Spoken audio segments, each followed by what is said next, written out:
My friend set me up on a grief date with her creepy friend 2 weeks after my husband died. Now he has decided he was destined to be my new baby daddy, and my ex-friend thinks I'm overreacting. I 23 lost my husband 25 weeks ago to a car accident. He was the love of my life and I'm still not used to waking up without him every day. We have big plans for our future and it all came crashing down in a heartbeat. We met on his uncle's farm. He was a farmhand and it was love at first sight for me. I'm also 4 months pregnant but I haven't told anyone. I was planning on telling my friend when I was feeling better. My best friend Lee has been my shoulder to cry on during this time. She helped me with his funeral and anything else I needed as I'm no contact with my bio family story for another time. She is currently dating Barry. They usually hang out in a trio with Liam. When I first met Liam he hit on me hard, tried everything as in would try and compare himself with my husband, say weird things like our kids would be cuter than if you had kids with my husband. He's also made weird comments like I need a city boy and would motion himself, when I'm a country girl through and through. I typically would shut him down or ignore him but I would always get dirty looks from Barry. Skip to Sunday night. I got a message from Lee begging me to come to dinner with her because she wanted to treat me as I had been through a lot in the last couple of weeks.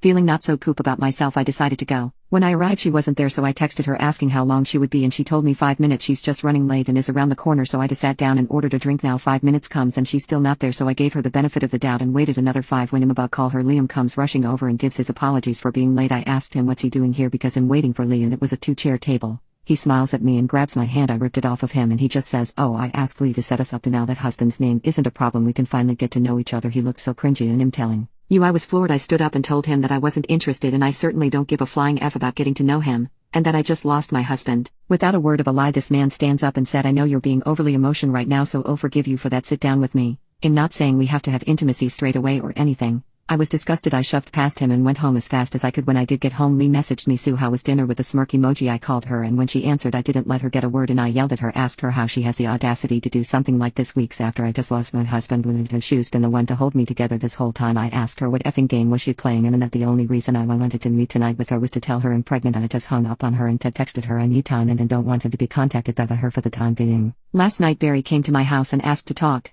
I said no and that if he didn't leave he'd call the police. He told me that I broke Lay's heart and that I deeply hurt Liam when now is an even better time to get to know Liam because he could raise my child with me. I opened my door which Barry took as I wanted to talk. Instead I hit him with my shoes and chased him to his car screaming. I'm actually embarrassed I did that. All day today I'm being flooded with messages from friends and the trio themselves shaming me for pushing the people who care about me the most away and that they don't even recognize the person I've become. The only thing that hurts me most is that my husband would know what to do. He would tell me how to fix it and now I have no one who I can talk to. I'm just so numb inside. I have a therapy appointment tomorrow but I'm thinking of calling my husband's mom even though we've barely spoken since the funeral. Any advice is appreciated. Please exude any typos. I'm just so exhausted. Update. I just wanted to start off with I called my mother-in-law Louise. After making the post I thought that I needed to tell her about baby because just like some of you said, she is overjoyed about the news. She didn't answer my call but instead drove straight over to my house. I honestly didn't know what to say to her but we just hugged and cried all night. I didn't have the best delivery about how I am pregnant probably due to all the crying but she just light up and was so happy. It's the first time I've seen her be this happy and all the time I've known her so at least I have some support. My father-in-law came over when he finished work after mother-in-law told him he needed to come to my house and he was too overjoyed about becoming a pop. Louise offered to have the baby and I moved in and I agreed. She said that I could sleep in my husband's old room which was a little bittersweet. When I told her what was going on with Liam,